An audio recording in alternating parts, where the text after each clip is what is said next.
Hi guys, welcome back to the Tegiwa YouTube channel.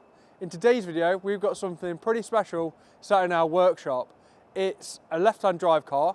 It's from 1969. It's just been imported from South America and it's a 3-door. So let's jump inside and see what we've got.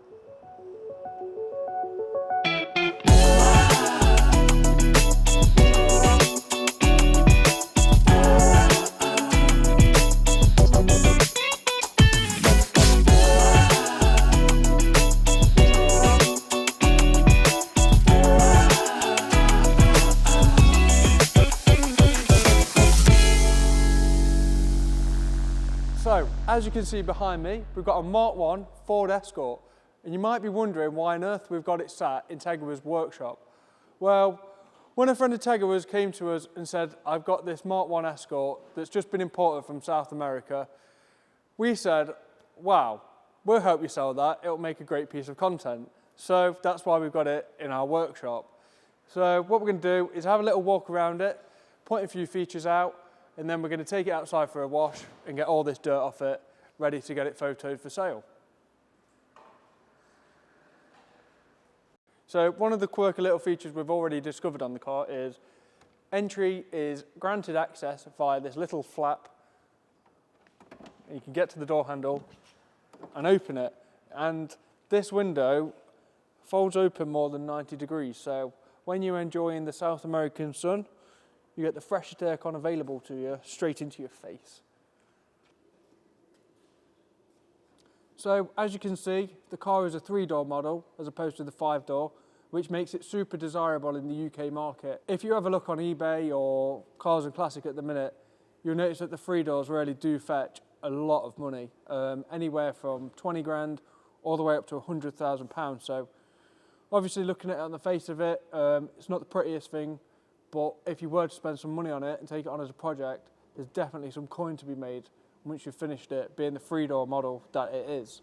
So you might be wondering why it's so good being an import from South America, and the reason is because in South America, because of the climate, it doesn't get so cold out there like it does in the UK. They don't put salt on the roads, so that means when your man's driving it in the winter, through the snow and the ice and all the horrible wet weather that we have, the salt doesn't fly up from the roads, cling to the underneath of it, and then it wants to return the metal back to the earth. So this car is way cleaner than anything you'd ever get that was originally a UK car, making it a great shell or project for anyone that does want to buy it. So just under here we have the 1.3 cross-flow engine. Chances are whoever buys it is going to rip this out and put something special in there to make it a rally car or something a little bit spicier to use on the road. So you can imagine this thing getting pulled out and yeah, not being used. But later in the video, we've got an engine of our own that we can include in the sale of the car, should you wish to make it a bit more spicier, like we said. So I think what we'll do now is take it outside, give it a wash, and we'll see what we're working with underneath the dirt. One other thing to mention, actually, yes, it is a 1969 one. Yes, I got something right. Another great feature about this car is this document that I'm holding before me. So in the UK, all cars come with a V5, and that's basically the car's registration. So it's been imported, like I've said, but it's already registered to UK roads. So it's got UK number plates on it already. And with this V5, it means that when we sell it, you can put it in your name, and you can literally drive it as it is. We can take it to Tesco if we want, we can take it to McDonald's drive-through, we go on holiday to Cornwall, and once your man's turned it into a full-on rally car, you can even drive it to the rally stage, which is pretty cool, and it means a lot of the legwork is already done for you.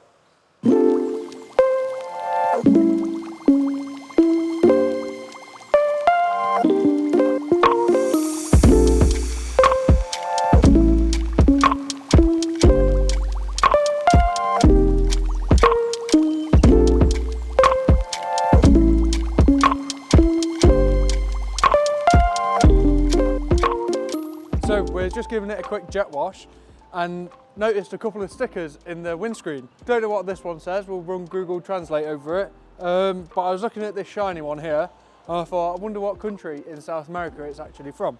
And I looked a bit closer, and I don't know if the camera can pick it up, but it says República del Peru. So the car is actually from Peru.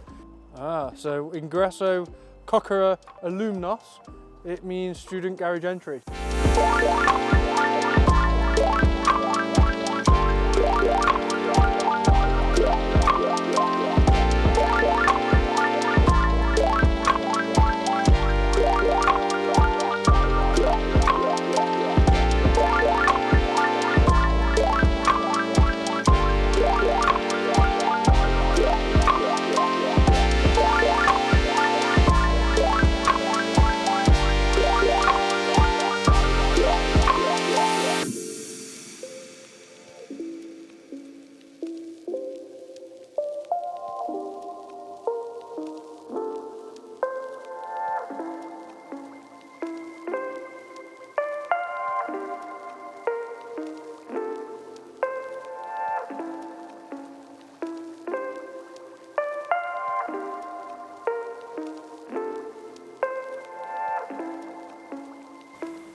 So we've just been outside, it's absolutely freezing, I can't feel my fingertips, but the car's washed, and as you can see, it's absolutely brand new.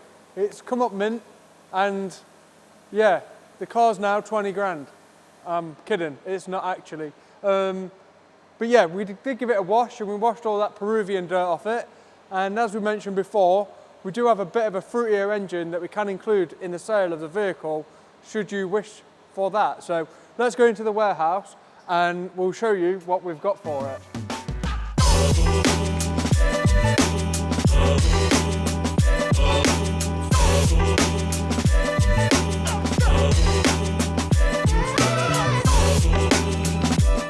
Here we have the piece de resistance. This is a Honda S2000 engine. So it's an F20C. If you know about Honda S2000 engines, you'll know there was an F20 and an F22. The UK only got the F20s, so that's the 2 litre 4-cylinder, and it produces around 235, 240 horsepower. We've actually got this engine listed on eBay at the minute. It comes complete with the gearbox, so the 6-speed manual transmission. It's got all of the front subframe as well.